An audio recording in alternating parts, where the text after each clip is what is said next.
Bom dia, queridos irmãos, bom dia, queridas irmãs, boa tarde, boa noite, boa madrugada. Não sei que hora a gente vai estar vendo esse vídeo aqui no YouTube.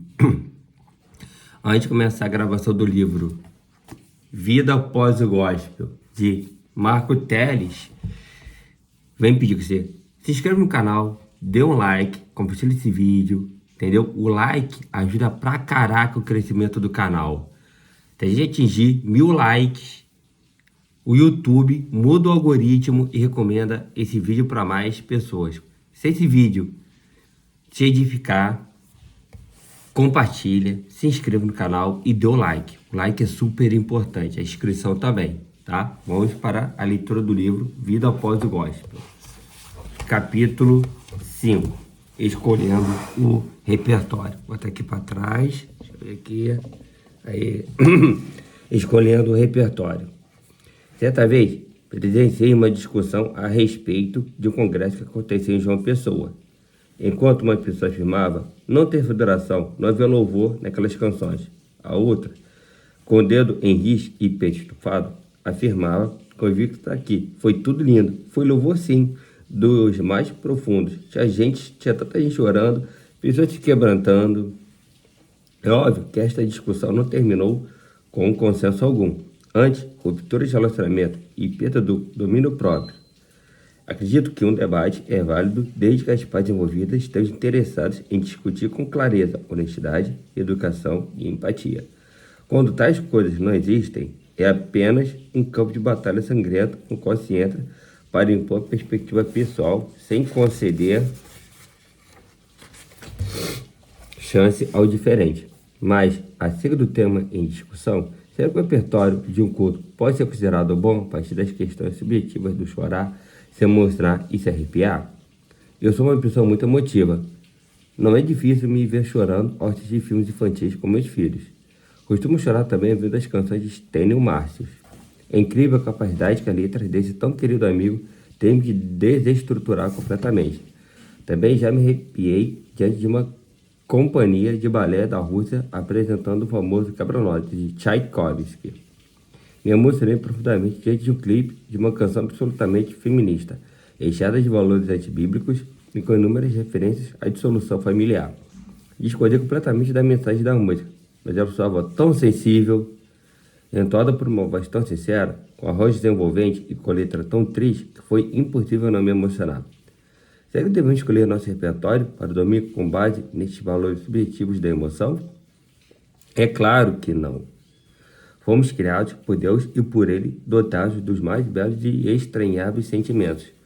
O assombro diante da glória e majestade divina, a tristeza diante dos nossos pecados, a euforia diante da graça salvadora, a reflexão sóbria diante de seus feitos, a ira incômoda diante dos nossos feitos, o afeto diante da misericórdia valente de nosso Senhor, o contentamento em sua lei, a gratidão por suas dádivas.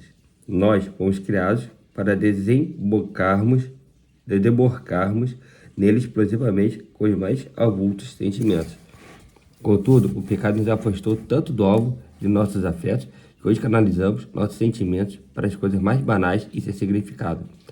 Assim, sentimos, mas para nada sentimos. Choramos, mas não adquirimos qualquer sentido eterno no pranto. Sorrimos, mas não passam de lapsos cultos de enfermidades toscas e incapazes de nos transcender. É como se estivéssemos cheios de semente nas mãos e jogados por cada uma delas, umas cada vez, dentro do mais escuro e profundo oceano. Jamais irão brotar e dar frutos e cada vez nos sentiremos mais vazios e empobrecidos. Dirigir, por meio de Cristo, nossas mais sinceras emoções e sentimentos a Deus e ao seu Evangelho é colocar calma de nossa semente em terra fértil. É o sorriso que transcende e eficaz e satisfaz. O choro que transforma e evolui.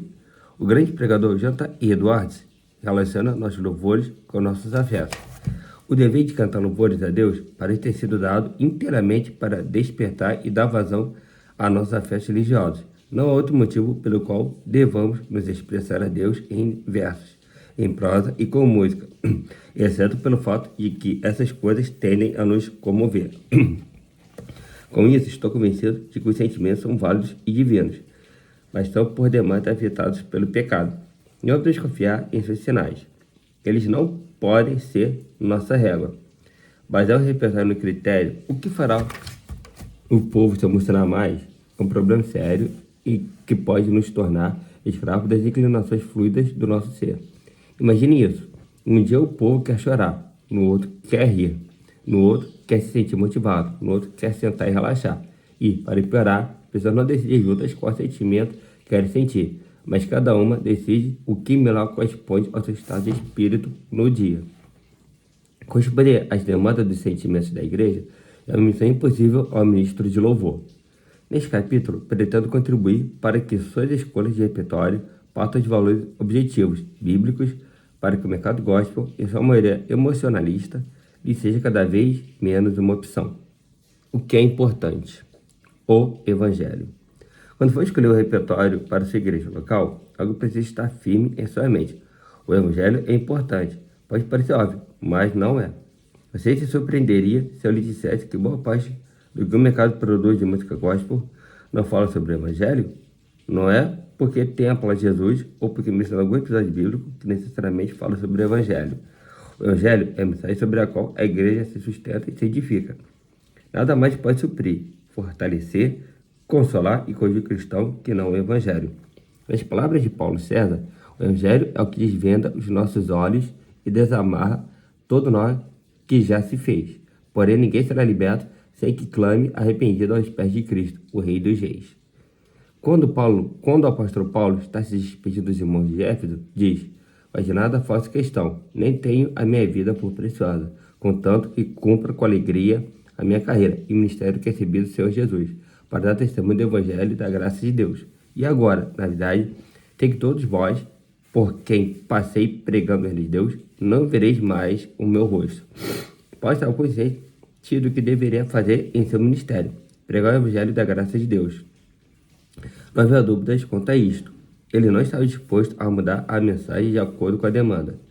Aos irmãos da Galácia, que aparentemente se cansaram do samba de uma nota só de Paulo, que persistia na mensagem suprema e suficiente do Evangelho, ele falou: maravilho-me de que tão depressa passasseis daquele que vos chamou a graça de Cristo para outro Evangelho, o qual não é outro, mas há alguns que nos inquietam e querem transformar o Evangelho de Cristo. E ainda, aos irmãos de Corinto, Paulo afirma sua absoluta liberdade das exigências do público, porque os dois pedem sinal e os gregos buscam sabedoria, mas nós pregamos a Cristo crucificado, que é escândalo para os judeus e loucura para os gregos. Mas para os que são chamados, tanto judeus como gregos, lhes pregamos a Cristo, poder de Deus e sabedoria de Deus, porque a loucura de Deus é mais sábia do que os homens, e a fraqueza de Deus é mais forte do que os homens. Paulo não perguntava aos corações carentes dos homens o que seria interessante abordar em suas mensagens. Ele estava convicto de que, qualquer que fosse o problema ou anseio dos corações dos ouvintes, o evangelho seria o suficiente. O apóstolo sempre estava atento às necessidades e dificuldades de cada campo por onde passava, mas sua mensagem para todos eles permanecia a mesma: o Evangelho.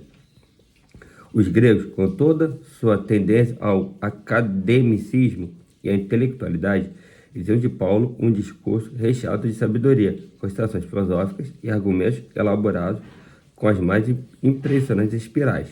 Os judeus, advindos de uma história cheia de acontecimentos místicos e sobrenaturais, como a abertura do Mar Vermelho, o machado flutuante, o frio da viúva que citou, não estavam dispostos a ouvir Paulo, a menos que algo extraordinário acontecesse diante de seus olhos. Paulo era capaz de oferecer os discursos mais empolgantes aos gregos e, por meio dele, milagres também poderiam acontecer para satisfazer os judeus.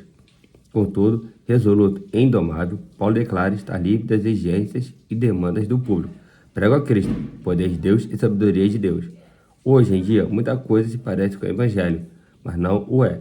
Christian Smith, importante sociólogo que foca suas pesquisas principalmente nos fenômenos da religião na modernidade e no evangelicalismo americano, em sua relação com a cultura, vai cunhar um tipo de forte evangelho, que ele chamou de deísmo moralista terapêutico cristão.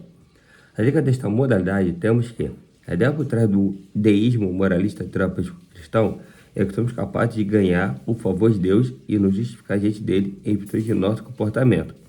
Tal modo de pensar é religioso, até mesmo cristão em seu conteúdo, mas trata mais de atualização e atualização, afirmando Deus que não intervém nem redime, mas basicamente fica nos bastidores, afirmando e dando vivas às suas características, esperando que você pegue as pistas deixadas por ele e se torne o melhor que consegue ser. Deísmo moralista terapêutico, que passa por cristianismo, inclui conversas sobre Jesus, sobre ser bom e evitar o mal, especialmente sobre sentir-se bem quanto a si mesmo, e que Deus está no meio disso, tudo, mas a mensagem do Evangelho simplesmente não está ali. Na hora de escolher o repertório, não serão poucas as exigências do público. Coloca um novo hit do momento. Ah, eu gosto das antigas, temos que escolher a que mais o povo sabe cantar. E, ainda, não podemos deixar essa de fora, ela sempre emociona as pessoas. Este será o momento de você bradar. O Evangelho é o que importa. Se as sugestões que estão lhe fazendo estiverem de acordo com este primeiro critério, podem então ser consideradas como possibilidades. A letra. Se o Evangelho é importante, logo sabemos que a letra importa. A música por si só, sem precisar de letra ou canto, tem capacidades mágicas de tocar as emoções e isso pode nos confundir no momento de montar o melhor repertório. Por vezes, uma música emocionante, com arranjos progressivos e momentos apoteóticos, faz a gente suspirar profundamente. Contudo, a letra é errada. Medíocre é a música pastel de vento. Para citar um exemplo, temos a banda Coldplay. Se você não sabe falar inglês, ao ver alguns hits desta banda inglesa, você terá a sensação de estar diante de uma baita canção. No ponto de vista musical, sim, você está. Poucas bandas possuem a capacidade de elaborar arranjos tão acessíveis e ao mesmo tempo tão vibrantes. A música causa o efeito de um verdadeiro analgésico. O dia está horrível, falta dinheiro na conta, dilema dos mais variados assombra a alma. Mas então começa a tocar Every Teardrop is a Waterfall, ou então Hymn for the Weekend. E pronto, parece que tudo melhorou. Mas definitivamente não foi a letra que causou isso. Foi o ritmo, a melodia, os solos repetitivos de guitarra melódica, as vozes do coro cantando "Oh!". Tudo isso soa empolgante e nos emociona. Existem muitas músicas pastel de vento na igreja. Ritmo e a melodia são Existem muitas músicas pastel de vento na igreja. O ritmo e a melodia são emocionantes, mas a letra é despreocupada e, por vezes, mentirosa. Pode até ser a música que dá certo e faz o povo pular, dançar e se esquecer da vida. Mas se você deseja ser um líder de louvor comprometido com o Evangelho, a letra será um elemento de suma importância na escolha do seu repertório. Repare nas letras dessas que são, provavelmente, canções executadas pelos nossos irmãos do primeiro século. A imagem do Deus invisível. O qual é a imagem do Deus invisível? Projeto de toda a criação. Nele foram criadas todas as coisas, que há nos céus e na terra, visíveis e invisíveis. Sejam tronos, sejam dominações, sejam principados, sejam potestades. Tudo foi criado por ele e para ele. E ele é antes de todas as coisas. E todas as coisas subsistem por ele. Ele é a cabeça do corpo, da igreja. É o princípio e o primogênito dentre os mortos, para que em todo tempo a preeminência. Porque foi do agrado do Pai que toda a plenitude nele habitasse. E que, havendo por ele feito a paz pelo sangue da sua cruz, por meio dele reconciliasse consigo mesmo todas as coisas, tanto as que estão na terra como as que estão nos céus. O Cristo humilde. Cristo Jesus, que, embora sendo Deus, não considerou que o ser igual a Deus era algo a que devia apegar-se, mas baseou-se a si mesmo, vendo a ser servo, tornando-se semelhante aos homens, e, sendo encontrado em forma humana, humilhou-se a si mesmo e foi obediente até a morte, e morte de cruz. Por isso Deus exaltou a mais alta posição. Ele deu nome que está acima de todo nome, para que ao nome de Jesus se abra todo joelho, no céu, na terra e debaixo da terra. Toda língua confesse que Jesus Cristo é o Senhor, para a glória de Deus, Pai. Um cântico do justo. Grandes e maravilhosas são as tuas obras, Senhor Deus Todo-Poderoso. Justo e verdadeiro são os teus caminhos, ó Rei das Nações. Quem não te temerá, ó Senhor? Quem não glorificará o teu nome? Pois tu somente és santo. Todas as nações virão à tua presença e te adorarão, pois teus atos de justiça se tornaram manifestos. O que essas belas canções possuem em comum? Uma submissão absoluta à beleza de Cristo e à glória de seu Evangelho. Na primeira canção, vemos uma afirmação solene e, ao mesmo tempo, poética acerca da soberania de Deus. Poucos textos falam tão graciosamente acerca desta doutrina indispensável da majestade de Cristo. Na canção seguinte, vemos um postulado inabalável acerca da humilhação e subserviência de Cristo, desaguando em sua imponente exaltação.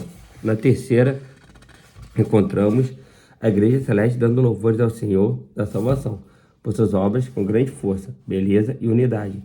Assim como grande é o nosso Deus, vós também é o que se pode dizer sobre ele.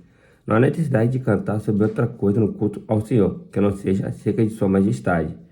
Isto significa que não poderemos compor, ouvir ou cantar uma música que fale da vida e os seus dilemas, do amor romântico ou da natureza e suas belezas? Claro que podemos.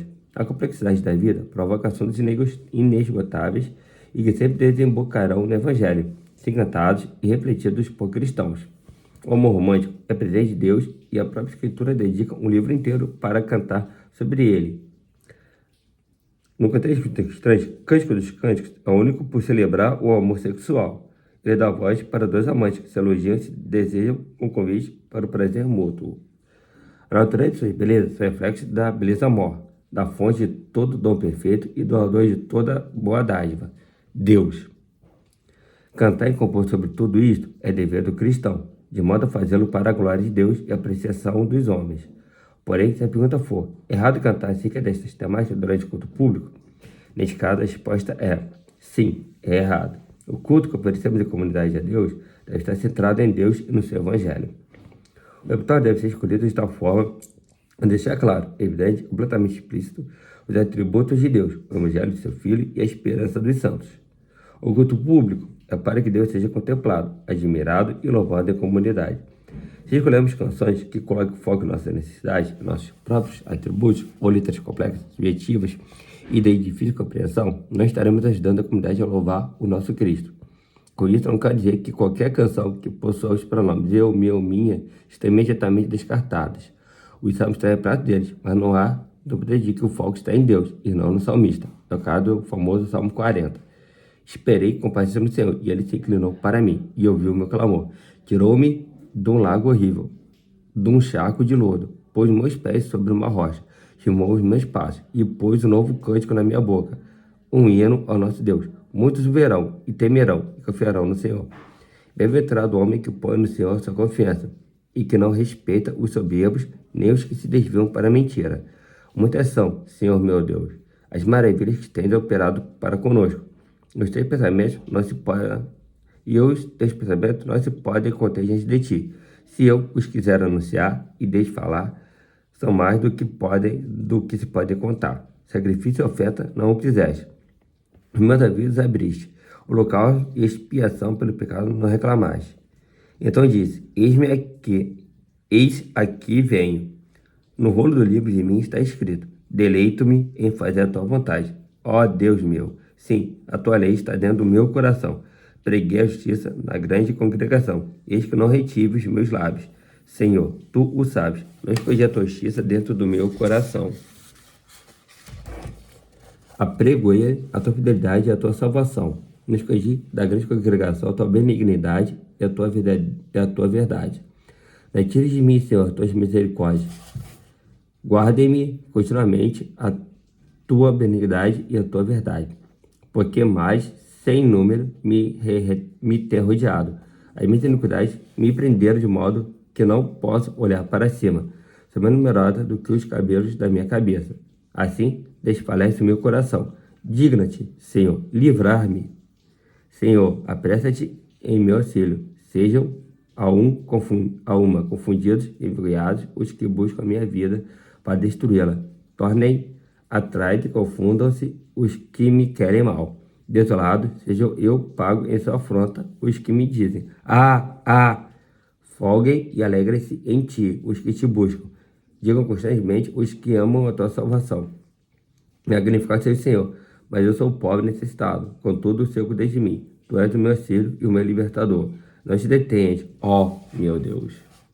O autor do Salmo se refere a si mesmo 33 vezes. São muitos eu, meu e minhas.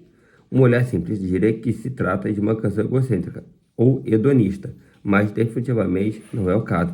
Apesar das constantes afirmações em primeira pessoa, esse salmista não louva a si mesmo, nem coloca foco em seus atos ou no seu próprio caráter. Antes, chega a depreciar a si mesmo. em seus pecados e iniquidades. Uma análise mais honesta e completa do Salmo mostra que se trata de um louvor poderoso ao Deus que nos livra de nossos inimigos. Neste caso, nossos pecados e iniquidades são alguns dos mais violentos. Trata-se de uma canção constrangedoramente honesta de alguém que confia e admira a Deus com todo o coração. Deseja que o Senhor seja conhecido por todas as nações. A comunidade. Outro aspecto que merece atenção no momento da escolha do repertório é que a comunidade é importante. Precisamos pensar nas canções que facilitam o canto congregacional. Se o povo, que é a verdadeira equipe de louvor, não puder cantar as músicas devido à complexidade da letra, a velocidade em que são cantadas ou por qualquer outra dificuldade, estas definitivamente não são boas escolhas.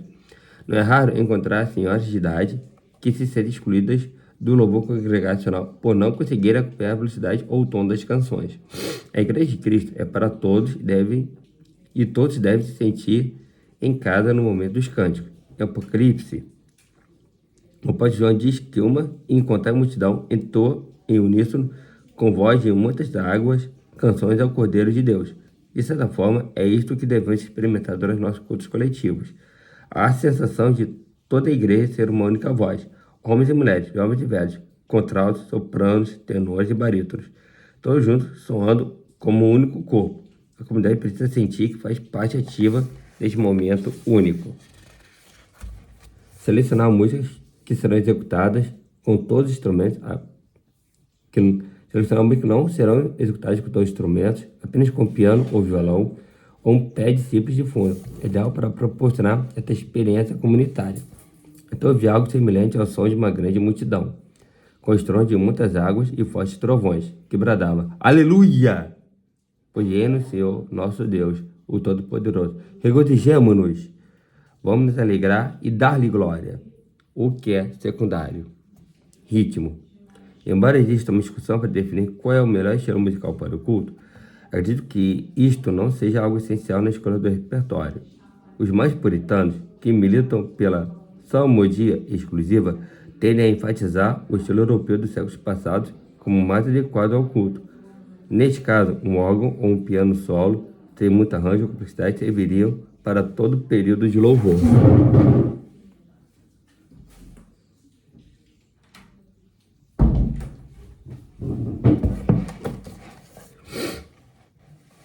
Outros, especialmente os carismáticos, preferem uma fórmula mais contemporânea nos ritmos, apelando para as guitarras com delay ou pianos com sintetizadores acompanhados sempre pela bateria pulsante do Hillsong. Quem está com razão neste ringue? O estilo salmodia exclusiva, consequência melódica característica das composições sacras do passado europeu, é muito agradável, mas nem um pouco brasileiro. As guitarras e sintetizadores gringos tampouco representam nosso sangue tupi. Por isso, acredito que os dois podem ser adotados. Este é um critério secundário. Depende, em grande medida, do estilo preferido pela comunidade local. Qualquer posição radical do estilo musical adotado pela igreja deve ser lida como uma tentativa falaciosa de impor o próprio gosto ou canonizar as próprias preferências.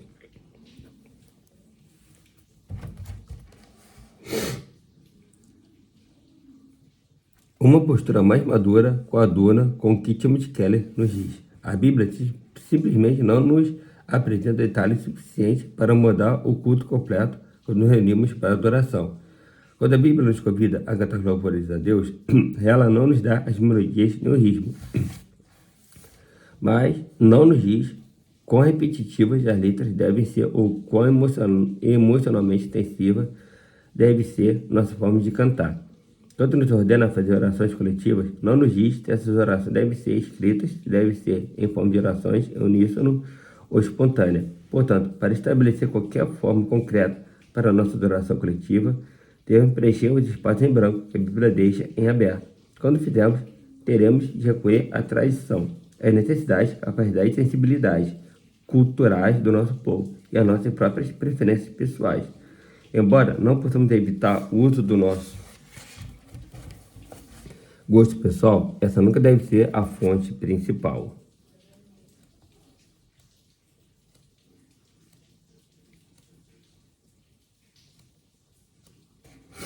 vai até 150, até 16. A maior parte da minha música autoral soa enlatado americano. O que posso fazer é crescer ouvindo MTV, mas hoje, depois de refletir sobre questões de autenticidade, acredito que se posso tocar um som europeu ou americano na igreja, posso também tocar um chorinho, um samba ou um forró. Se houvesse ritmo sacro, esse não seria o europeu, nem muito menos o americano. No mínimo, deveríamos crer que o ritmo ideal é o que Cristo ouvia nas festas que frequentava, nas ceias que fazia com seus discípulos. Assim sendo, as músicas marroquinas, os tamborins e flautas, são mais próximas disto do que os pianos comportados de Bach. Tocar um forró pé de serra em sua comunidade local atrapalharia os irmãos no propósito de louvar ao Senhor e focar na glória dele? Pois não faça. O rock Hillsong é um problema para os seus irmãos na hora do culto. São tira o sintetizador do teclado e diminui o delay da guitarra. Canto gregoriano acompanhado de órgão é tedioso para sua igreja? Então acrescente o atabaque e a panderola. No final, quanto a ritmo, a questão será definida pelo bom senso. Não custa nada. Meio de palestras, estudos, mesas redondas, indicações de livros da sua igreja local. Programa uma reflexão mais profunda sobre a necessidade de louvarmos a Deus com todos os ritmos, até que chegue o momento em sua igreja local de música possa começar o pedido de louvor com sanfona e triângulo na primeira canção, passar por uma praia gringa na segunda, soltar uma bossa nova na terceira e a última música ser concluída com voz e piano europeu. Se todos os irmãos estiverem acostumados a louvar a Deus em todos os ritmos e não tropeçarem no objetivo supremo do culto, que é dar glória a Cristo, não há problema na variedade dos ritmos. Alguns estudiosos vão concordar que, quando o apóstolo Paulo afirma que deve-se louvar a Deus com salmos, hinos e cânticos espirituais, ele está se referindo à diversidade de estilos. Não precisa dizer ao certo, mas me parece uma excelente teoria. Salmos, nesse caso, poderia fazer referência ao saltério, ou seja, aos 150 salmos que os deuses possuíam. Hinos serão canções que possuíssem certa tradição histórica, e cânticos espirituais serão as mais recentes, a maior parte escrita pelos cristãos primitivos, a Bíblia que se desenvolveu na fé durante o primeiro século. Por assim, Paulo está nos encorajando a cantar todo tipo de canção ao Senhor. Os ritmos mais tradicionais e mais contemporâneos, as canções mais antigas e as mais recentes. Bob Kauflin, líder da equipe musical de Sovereign Grace, afirma que as variadas formas de se fazer uma canção refletem a pluralidade da criatividade divina. A diversidade musical reflete vários aspectos da natureza de Deus. Ele é imanente e transcendente. Ele fez de montanhas diversos lírios. Nós o adoramos como nosso Criador Redentor, Rei e Pai. Diante de tanta diversidade, como que ele poderia achar que uma única categoria musical seria suficiente para expressar a plenitude da glória de Deus? Deve haver um momento certo para cantarmos Poderoso Deus, como também Grandioso és tu e Casa, é nosso repertório comunitário. Essas três pertencem a períodos históricos diferentes e são de estilos variados. Tamanho da música. Esse é outra questão igualmente secundária. Nunca vou me esquecer de quando conheci o Stênio Márcios. Através de uma conferência que participei, tive o privilégio de recebê-lo em minha cidade. Uma vez que estava com ele em meu carro, decidi criar coragem para mostrar uma de minhas músicas, selecionei que eu liguei ser mais branda aos ouvidos cultos e polidos do gênero. Ele é clássico, brasileiro, cheio de acordes invertidos e notas fora da curva. Eu sou básico, popular e repetitivo. Ainda assim, precisava passar por esse constrangimento de mostrar a ele, que considero o maior compositor brasileiro vivo, os farrapos que eu compus. A música soava no carro que eu dirigia com as mãos escorregando ao volante, tanto suar frio. Ele ouvia com tanta atenção e carinho que até parecia alguma coisa de qualidade. O refrão final da música era bem pequeno e repetia várias vezes. Ó Deus, tu existe para a sua glória. Ó Deus, tu existe para te dar louvor. Depois de logo 6 minutos, a música acabou e ele fez seu comentário. Por que vocês, jovens, gostam de repetir a mesma frase? Ri envergonhado para disfarçar o nervosismo. Procurei algum caminhão para enfiar meu carro de baixo. De fato, minha geração gosta de um mantra. Minha música não são exatamente nesse estilo, mas para o Stênio, que quase não bate a marca de 3 minutos de música e canta uma única vez cada frase, contra raros refrões chiclete. Minha música soa como um loop eterno. Ainda assim, isso é uma questão igualmente secundária na escolha do repertório. Na Bíblia existem salmos enormes, de 50 e 60 versos. Então, minúsculo como 117, menor da Bíblia, com apenas 3 frases. Louvai-o de outras nações, louvai-o todos os povos, porque sua benignidade é grande para conosco, e a verdade do Senhor dura para sempre. Louvai ao Senhor. No período em que eu e minha esposa estávamos vivendo dias muito difíceis durante as gestações do nosso terceiro filho, o Miguel, com a certeza de que ele possuía uma síndrome rara e incompatível à vida, tivemos a oportunidade de ministrar louvor em nossa igreja local. A tristeza em mim e a dificuldade de lidar com tudo aquilo era muito forte, e eu não me sentia feliz por cantar muitas palavras ao Senhor. Eu queria mesmo era chorar. Coloquei no repertório uma canção de apenas uma estrofe, feita por um grande amigo meu de minha cidade, Felipe Jones. Se eu perder tudo que tenho aqui, me alegrarei, pois eu sei, tenho a ti, me prostro ao chão para agradecer o teu amor por mim, o teu amor, o teu amor. Uma das melhores experiências que já tive ministrando em minha igreja local. Então, nossos queridos irmãos ali sabem o que eu e minha esposa estávamos passando e cantamos juntos, com tanta força e simples verso que minha vontade era explodir feito uma cigarra que cantarola madrugada dentro. Até morrer em parte vezes na alma matutina. Não sei dizer ao certo quantas vezes esse verso foi repetido naquela noite, mas pode dizer com certeza que não foi suficiente. A execução. Ser um músico incrivelmente habilidoso não é a prioridade dentro do louvor congregacional. Você não precisa ser o Juninho Afra na guitarra, nem o Abraham Laboriel no baixo. Você precisa ser um músico dedicado e sensível. Se sua equipe é capaz de executar uma das canções antigas do Jesus do Trono, tal qual a original, da fase que tocava com orquestra elaboravam com maior complexidade os arranjos tão fácil, desde que as questões primordiais estejam em acordo, eugélio, letra e acessível canto comunitário. Se a equipe não alcança este nível de execução, nem tente, vai ficar muito feio. Menos é mais, já diriam os estilistas e designers de hoje em dia. Um exemplo muito positivo, e menos sendo mais nomes gospel atual, é a Heloísa Rosa. Acorde simples, arranjo simples e execução perfeita. Meu pai de arranjos de bateria e guitarra são fortemente compreendidos por qualquer principiante nesses instrumentos. Os acordes são, na maior parte do tempo, das canções naturais, sem muita variação ou modulação. Qualquer iniciante no violão conseguiria executar Jesus é o caminho ou algum lugar, mas ouvir a Luísa Rosa é uma experiência agradabilíssima. E aí, avó?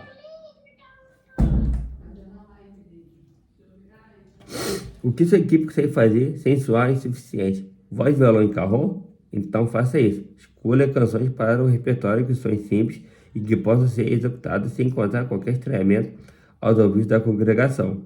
Algo mais deve ser dito sobre a execução. Volume. Pelo amor de Deus, a voz da guitarra e limpe os elementos da bateria. Um dos critérios mais assertivos que divide o amadorismo do profissionalismo musical é o critério do volume. Uma banda de garagem é aquela que você vai ao show e não consegue entender nada. O baterista fica o tempo inteiro socando esse instrumento sem deixar espaço para nenhuma pausa dramática ou silêncio intencional. O guitarrista quer tapar todos os buracos da música mostrando suas firulas, como se aquela fosse a última chance da sua vida. E, ainda, tem microfones estridentes e vocalistas incansáveis nos melismas, cobrindo a voz do público. Essa loucura pode até ter seu lugar no circuito de bandas alternativas, mas lembre-se que aqui estamos falando de louvor congregacional. Mas o importante é que os irmãos possam cantar, ouvir a voz líder do louvor e, mais ainda, ouvir pelo menos de vez em quando a voz do todo. Use pausas, respeite silêncio. Se a música começa com voz de violão, não fique tilintando os braços da bateria sem parar, como se estivesse formigando as mãos. Não fique dedilhando a guitarra como se fosse indispensável. Aproveite para soltar seu instrumento e cantar com a congregação de braços abertos, ou mão nos bolsos, como queira. O louvor congregacional também é sobre cantar e poder executar mais do que a própria voz. O que deve ser descartado? Heresias. Não devemos ter paciência ou tolerância com músicas heréticas. O apóstolo Paulo não teve paciência com as doutrinas perniciosas que rondavam a igreja da Galácia. Heresia não é apenas dizer que Jesus é mau e o diabo é bonzinho. Isso seria óbvio e fácil de detectar. Jesus nos alerta que os lobos adentrariam os pátios de sua congregação vestidos de pele de ovelha. Ora, o que isso quer dizer, senão que haverá dificuldade para identificar o falso entre nós? Estar vestido de pele de ovelha significa que, na maior parte do tempo, estaremos convivendo com a mentira sem nos atentarmos para a verdade escondida. É preciso estar alerta sobre o que se canta. É necessário conferir o que está de acordo com as escrituras e conversar sobre as letras. Uma orientação. Não escolha as músicas sozinho. Não seja o único filtro. Consulte opiniões de cristãos maduros na fé. Converse com seu pastor e busque manuais bíblicos de teologia. Você pode questionar qualquer letra. A melhor estratégia dos hereges é amordaçar a crítica por meio do medo. É sufocar os questionamentos através do abuso de autoridade. Que tempo seria? E em condensas trevas mergulharíamos se fôssemos impedidos de julgar o que apresentam para nós dos púlpitos. Não foi precisamente neste buraco medonho que jazia a igreja medieval antes dos reformadores acenderem à luz da crítica exercida biblicamente. Qualquer um que se arriscasse em questionar as doutrinas mais absurdas e os comportamentos mais bizarros do clero eram punidos gravemente. Hoje, se você decide desconfiar, criticar ou pôr à prova o que os artistas cantam, os exércitos de seus seguidores vão lhe metralhar com inúmeros argumentos incoerentes e antibíblicos. Assim, amordaçados e amedrontados, somos praticamente impelidos de aceitar que qualquer doutrina ou falso evangelho seja amplamente divulgado, cantado e exerça toda sorte de mal no DNA da Igreja de Deus. Mas Cristo não permite que isso dure para sempre. A Igreja do Senhor é cuidada por seu Espírito, e foi ele mesmo que despertou Lutero, Calvino, Zwinglio e tantos outros para acenderem uma luz na ignorância medieval. Assim também lhe cuidará de trazer luz, mais uma vez e quanto mais forem necessários, para que suas ovelhas perdidas não permaneçam buracos escuros entre os arbustos cortantes dos falsos ensinos e falsos mestres. Subjetividade. Devemos nos atentar para não escolher canções subjetivas para repertórios do domingo. Gosto bastante da Lorena Chaves e do Marcos Almeida, mas acredito que boa parte de suas canções não são adequadas para o dia do Senhor. Certamente para os grupos pequenos ou shows ou churrascos, ou para se ouvir incansavelmente no carro. Mas se o culto público tem como prioridade apontar claramente para a glória de Deus em Cristo Jesus, se deve auxiliar para que todos os irmãos compreendam a mensagem central e suficiente do Evangelho, isso que Botão Azul e Rock Maker não são boas opções para o repertório. Poesia pobre e repetitiva. Procure também descartar de sua lista as canções óbvias, o famoso mais do mesmo. As rimas evidentes e previsíveis, a composição que pode ser chamada de música inventada, a letra sem intenção clara e sem compromisso com a beleza do Evangelho. Por exemplo, de repente alguém cantou sobre chuva. Pronto, faltou cobrir a terra de algo de novo, feito nos tempos de Noé, de tanta música de chuva que apareceu. Existem até que rimam Jesus com luz e falam sobre esta é a geração de não sei quem, ou vou te louvar, me prostrar no teu altar e para sempre te adorar. Está mais do mesmo, canções tão superficiais que esse compositor não gastou mais do que 5 minutos para pensar a letra. Quando for montar o repertório, tenha em mente o que está sendo pregado em sua igreja local. Converse com seu pastor, converse com o trabalho doutrinário que ele tem exercido. Busque letras com mensagens claras, coerência e repletas de intencionalidade. Procure por autenticidade. Isso ajuda muito a sua igreja local a louvar a Deus com intelecto, pois Deus é rei, é o rei de toda a terra. Cantar louvores com inteligência. Eu tive a oportunidade de me dedicar em um projeto de plantação de igreja que durou 3 anos. Eu pregava nessa comunidade local semanalmente e o fazia por meio de séries de mensagens expositivas. Decidi junto à equipe de louvor que procuraremos canções que cooperassem no que eu estava pregando aos domingos. Em uma dessas séries, sobre o livro de Neemias, nosso líder de louvor, Philip Jong, sugeriu aos membros da igreja que cada um compusesse uma canção baseada na mensagem da série. Desta forma, sempre que eu estava no púlpito, expondo algum capítulo de Neemias, havia um de nossos compositores sentado na primeira fila, papel e caneta em mãos, tomando nota de tudo o que considerasse importante para, durante a semana, compor uma canção baseada naquela mensagem. Esse exercício foi muito relevante para toda a comunidade. Quando voltamos para a igreja presbiteriana do bairro dos Estados, que nos acolhia, levamos esta cultura de compor canções que reforçassem as doutrinas expostas na pregação. Essa prática resultou em um CD incrível lançado recentemente, de canções totalmente autorais. O espetáculo. Queridos músicos profissionais, abram mão da performance durante o período de louvor do culto. Se você já é um artista e possui experiência em diversos palcos, sei que isso é difícil, mas precisamos lembrar que o culto público não é um show. Timothy Keller comenta acerca da postura de Calvino. e às vezes espetacular culto católico medieval, cheio de performances e bastante teatral. Calvino acreditava que a simplicidade da forma e da linguagem poderia ser mais valorizada do que o espetáculo, por um lado, e o sentimentalismo, por outro. A adoração medieval trabalhava diretamente as emoções das pessoas por meio de pompa, cerimônia, arquitetura espetacular e performances. Mas Calvino escreveu que a adoração coletiva deve omitir toda a pompa teatral, que deslumbra os olhos, mas amortece suas mentes. Assim, em relação às cerimônias, é necessário manter a pequenez em número, a facilidade na observância e a dignidade na representação.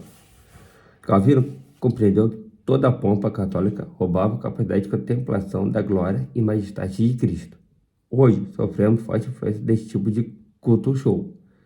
Adornamos nosso culto com performance, jogo de luzes e gelo seco, e manipulamos nossos ouvintes com joguinhos emocionais de entonação vocal.